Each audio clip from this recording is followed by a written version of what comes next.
بسم اللہ الرحمن الرحیم۔ حضرت اسماعیل علیہ السلام کے 12 بیٹوں میں سے قیدار کی اولاد مکہ میں مقیم رہی۔ ان کی 52ویں پشت میں زید بن کلاب کی پیدائش ہوئی۔ باپ کی وفات کے بعد مکہ سے دور شام میں سوتیلے باپ اور سوتیلے بہن بھائیوں کے ساتھ پرورش پانے کی وجہ سے وہ قصی کے لقب سے مشہور ہوئے۔ قصی کے 4 بیٹے عبد الدار، عبد مناف، عبد العزیٰ، عبد اور 2 بیٹیاں تخمر اور برہ تھی۔ حضور صلی اللہ علیہ وآلہ وسلم عبد مناف کی اولاد سے تھے، جبکہ حضرت خدیجہ رضی اللہ تعالی عنہا کا نسب عبد العزیٰ سے جا ملتا ہے۔ قصی سے اوپر آپ دونوں کا شجرہ یکساں ہے۔ ام المومنین جناب خدیجہ الکبریٰ رضی اللہ تعالی عنہا کا قبیلہ بنو اسد قریش کے 9 ممتاز خاندانوں میں شامل تھا۔ دار الندوہ کا انتظام ان کے پاس تھا۔ آپ کے سگے بھتیجے حکیم بن حزام اس کے منتظم رہے۔ ورقہ بن نوفل خدیجہ الکبریٰ رضی اللہ تعالی عنہا کے چچا زاد بھائی تھے اور مشہور صحابی زبیر بن عوام آپ کے بھتیجے تھے۔ ام المومنین سیدہ خدیجہ الکبریٰ رضی اللہ تعالی عنہا عام الفیل سے 15 برس قبل پیدا ہوئیں۔ زمانہ جاہلیت سے ہی آپ کا لقب طاہرہ تھا۔ آپ کا پہلا نکاح ابو ہالہ ہند بن زرارہ تمیمی سے ہوا، جن سے 2 بیٹے ہند اور حارث اور 1 بیٹی زینب پیدا ہوئیں۔ پہلے بیٹے ہند کے نام پر آپ کی کنیت ام ہند تھی۔ ابو ہالہ کی وفات کے بعد آپ کا دوسرا نکاح عتیق بن عائز مخزومی سے ہوا، جن سے 1 بیٹی ام محمد کی ولادت ہوئی۔ ہند نے رسول اللہ صلی اللہ علیہ وآلہ وسلم کے پاس رہ کر پرورش پائی، مسلمان ہوئے اور بصرہ میں وفات پائی۔ جناب خدیجہ کی عمر 35 سال تھی کہ آپ کے والد خویلد بن اسد کا انتقال ہوا۔ قبیلہ قریش کی طرح تجارت ہی جناب خدیجہ الکبریٰ رضی اللہ تعالی عنہا کا ذریعہ آمدن تھی۔ ان کا مال بڑے پیمانے پر شام جاتا تھا اور قریش کے دوسرے تاجروں کے جانے والے مجموعی مال کے برابر ہوتا۔ والد کی وفات کے بعد جب ان کے دوسرے شوہر بھی فوت ہو گئے تو انہوں نے اجرت پر تجارت شروع کی۔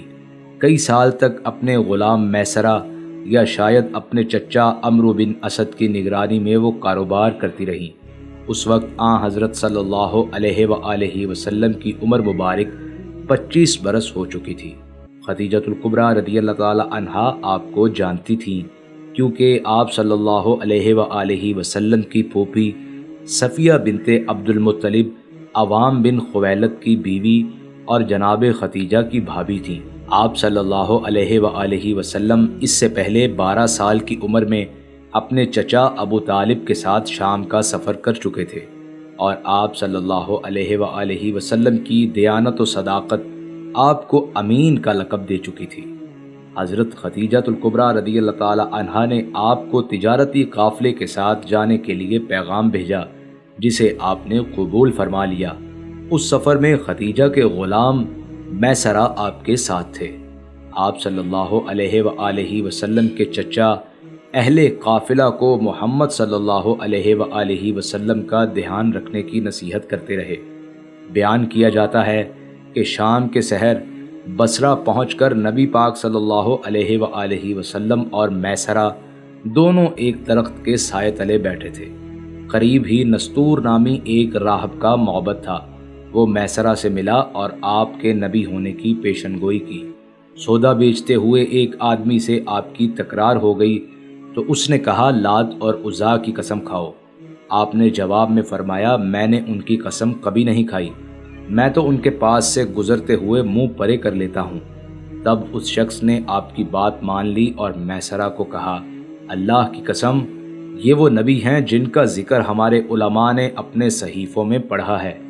آپ صلی اللہ علیہ وآلہ وسلم نے وہ سامان تجارت فروخت کیا اور اس کے بدلے میں اور سامان خرید لیا، جسے مکہ میں بیچنے سے مزید منافع ہوا۔ سیدہ خدیجہ الکبریٰ رضی اللہ تعالی عنہا نے طے شدہ معاوضے سے بھی 2 گنا آپ کو ادا کیا۔ میسرہ نے سفر سے واپسی پر اپنی مالکہ کو اپنے مشاہدات بتائے۔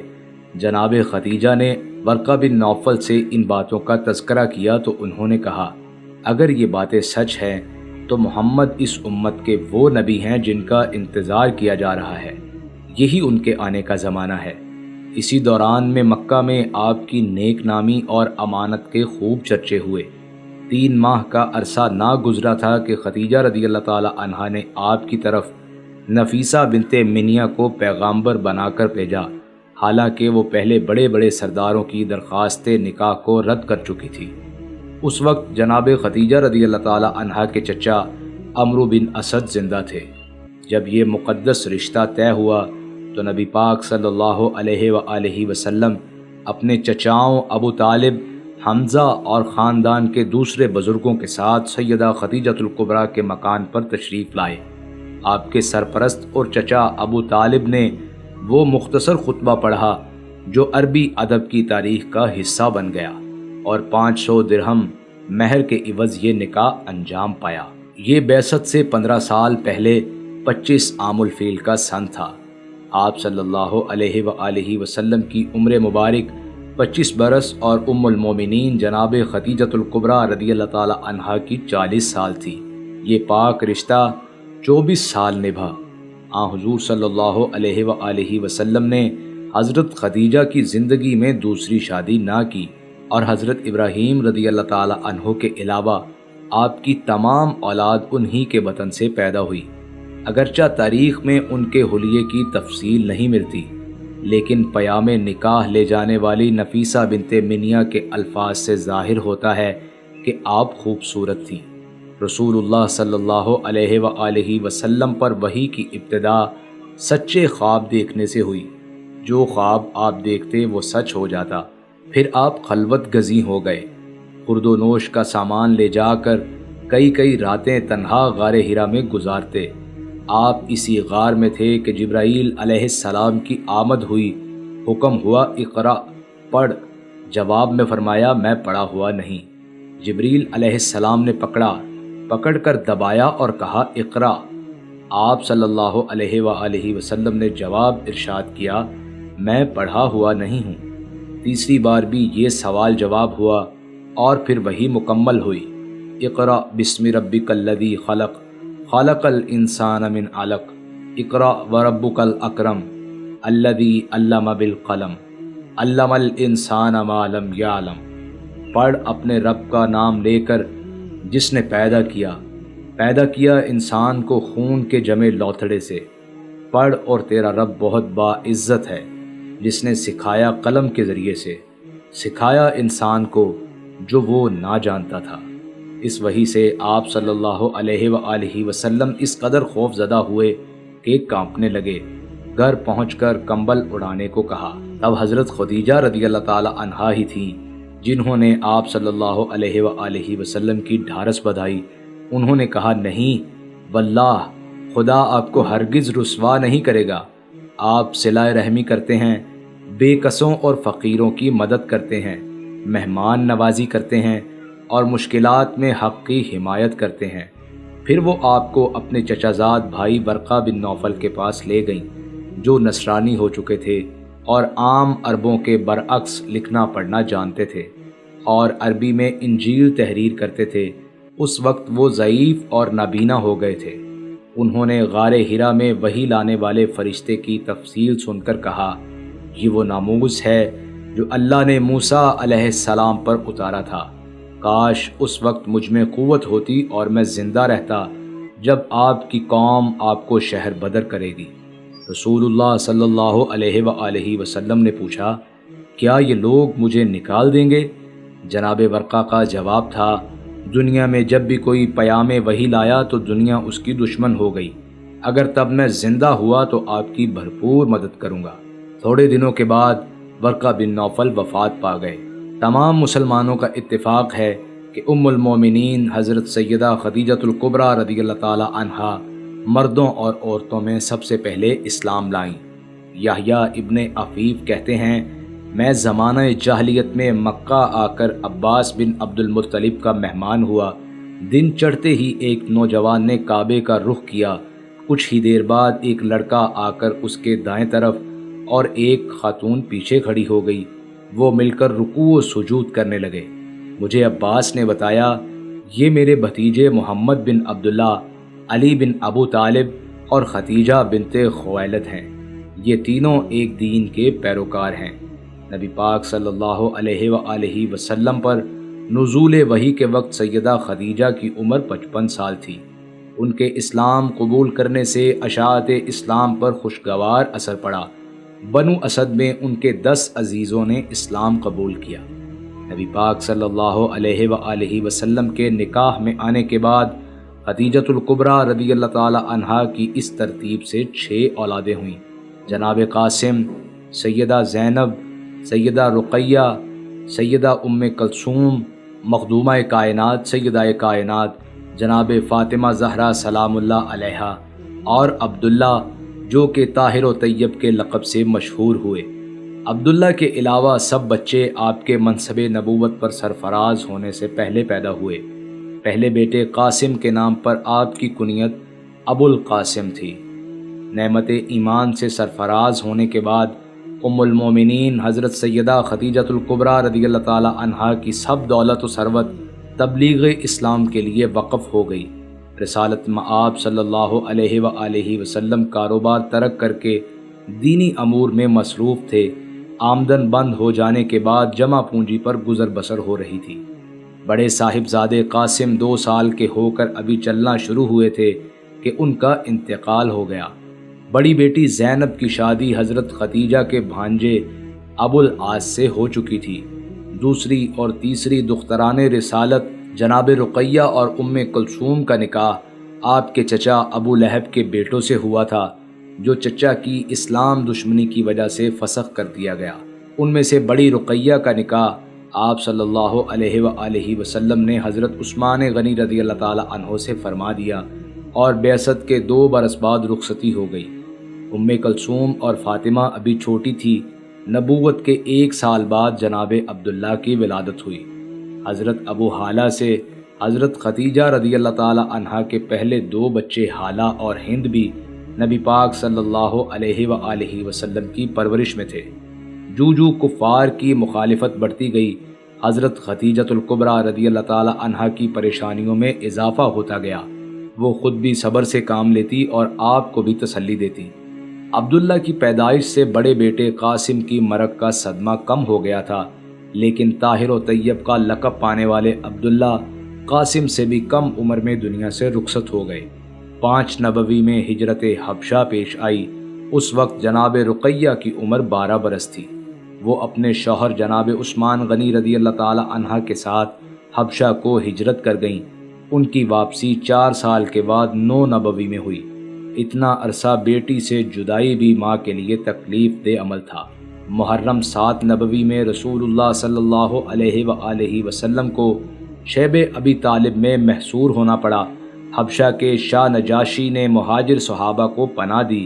جناب عمر بن خطاب رضی اللہ تعالی عنہ اور حمزہ بن عبد المطلب رضی اللہ تعالی عنہ کے مشرف با اسلام ہونے سے اسلام کو طاقت ملی، تو قریش نے باہم مشورے سے بنو ہاشم اور بنو عبد المطلب کا بائیکاٹ کر دیا۔